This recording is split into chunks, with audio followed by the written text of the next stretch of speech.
Dugaan penipuan kripto. Adam Denny melaporkan Timothy Ronald ke Polda Metro Jaya. Dunia investasi kripto di Indonesia kembali dihebohkan dengan kabar pelaporan hukum yang melibatkan nama besar Adam Denny yang dikenal sebagai penggiat media sosial. Muncul sebagai salah satu pihak yang mengaku menjadi korban dalam dugaan kasus penipuan mata uang kripto yang menyeret nama Timothy Ronald. Berikut adalah poin-poin utama dari laporan Adam Denny. Telah resmi melayangkan laporan ke Polda Kepolisian Daerah terkait kerugian besar yang dialaminya dalam instrumen investasi kripto yang dikelola atau dipromosikan oleh Timothy Ronald. Tidak tanggung-tanggung, total kerugian yang dilaporkan dalam kasus ini mencapai angka 200 miliar. Angka ini mencakup akumulasi kerugian dari para korban yang merasa terjebak dalam skema investasi tersebut. Kasus ini bermula dari janji-janji keuntungan melalui instrumen kripto yang dikelola oleh pihak terlapor. Namun alih-alih mendapatkan profit, para investor justru mengaku kehilangan modal mereka dalam jumlah besar. Adam Denny bersama tim hukumnya kini telah resmi membawa kasus ini ke jalur hukum untuk meminta pertanggungjawaban. Lantas seperti apa pernyataan langsung dari Adam Denny terkait kerugian ratusan miliar ini? Mari kita simak cuplikan video pernyataan berikut ini. Saya bilang ke mereka semua, saya membackup saya pasang badan jika ada intervensi satupun yang datang ke mereka.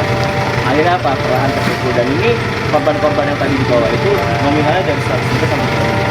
Dan masih banyak yang korban-korban yang saya tahu juga ada 1,2 miliar. Nah, ini akan terus saya motivasi agar apa? Mereka mau melaporkan. Karena sesuai apa yang kita tahu, kenapa harus takut lapor polisi, dan buktinya aja si inisial D ini hari ini dipanggil untuk diperiksa di BAP setelah laporannya kemarin. Jadi ini apa? Laporan ini sudah ada dan kasus ini sedang dalam penyelidikan.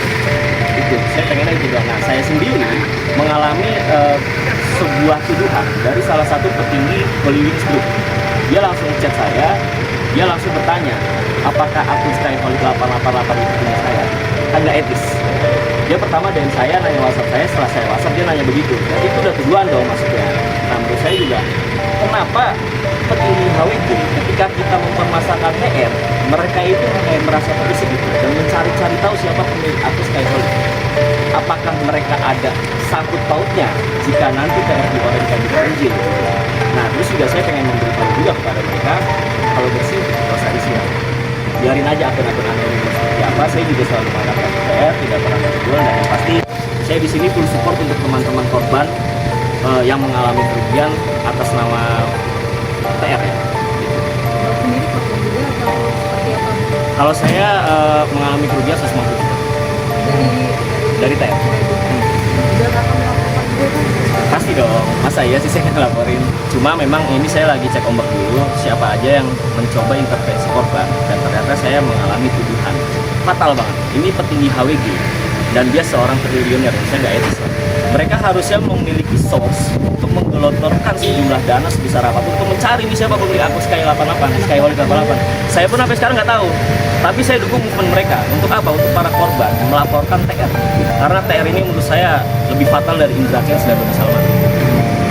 Kalau ini berarti ketemuannya sama korban ini dari sosial media atau ada paguyuban sendiri bagaimana? Mereka ada paguyuban di sosmed Discord namanya, dan satu persatu saya temui. Bahkan hari ini pun saya menjemput 3 orang untuk berangkat bareng ke PNJ.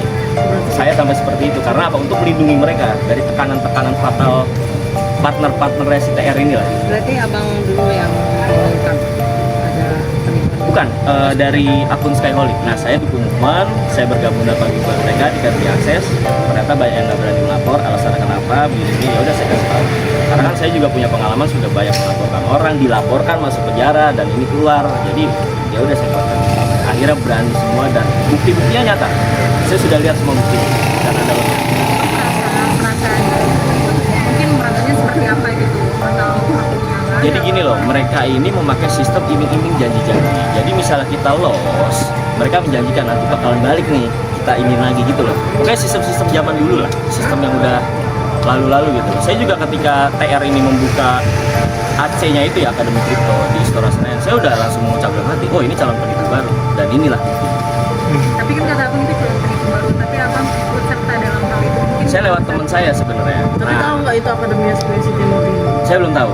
Cuma kita ada pembelian di Koin Mantan, bukan di AC-nya. Kalau di AC kan ngikut kelas AC 100 juta ya, saya mending ikut kuliah di luar negeri.